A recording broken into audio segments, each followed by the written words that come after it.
باقی رحیمزاده ناحیه رشت فیض‌الدین ضیاءالدینов از حساب مبلغ‌هایی که برای سفر حج پس‌انداز نموده بود مکتب دعاشانه زمانوی برای 420 نفر بنیاد می‌نماید.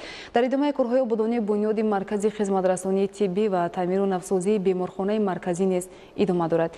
ادیگل محمود از ناحیه رشت گزارش می‌دهد.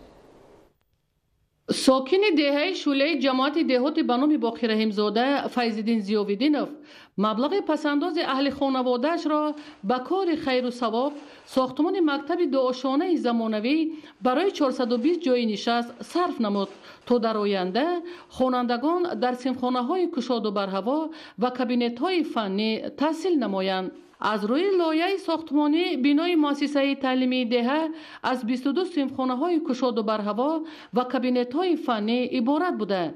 کارهای ساختمانی را بناکاران در آشیانه یکم و دوم و پوشانیدن بام بینا انجام دادند. این اولین تشبث سخاوتمندانه به شمار می رود که صاحبکار وطنی از حساب پس‌اندازهای خود با مبلغ قریب 3 میلیون سومانی بینای دعاشانه تعلیمی و دیگر زیربناهای علاوه‌ای بنیاد نموده. انشاءات از روی نقشه در عرفه جشن 30 سالگی استقلال دولتی جمهوری تاجیکستان با تمام تجهیزات ضروری به استفاده داده می شود.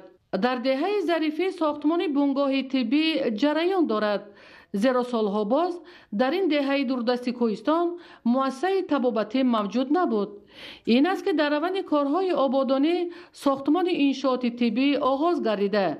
با انجام کارهای ساختمانی بنگاه با تمام شرایط‌های طبابتی در مهلت پیش بینی شده به استفاده داده می شود. در مرکز شهرک غرب کارگران تشکیلات ساختمانی به تعمیر و برقرارسازی دو شعبه بیمارخانه مرکزی مشغول می باشند. امروزها تعمیر اساسی شعبه جراحی بیمارخانه مرکزی با حجره‌های یاری رسانش به انجام رسانده شده است. شعبه جراحی سالهای طولانی تعمیر طلب بود و تعمیر جاری و اساسی نیاز داشت. امروز تعمیر شده است. با انجام کارهای برقرارسازی شعبه‌های طبابتی بیمارخانه مرکزی از حساب وزارت تندرستی و حفظ اجتماعی اهالی با تجهیزات طبی معاصر پورا تامین کرده می شوند. ادیگل محمود، دودرجان میرزازاده برای برنامه اخبار از ناحیه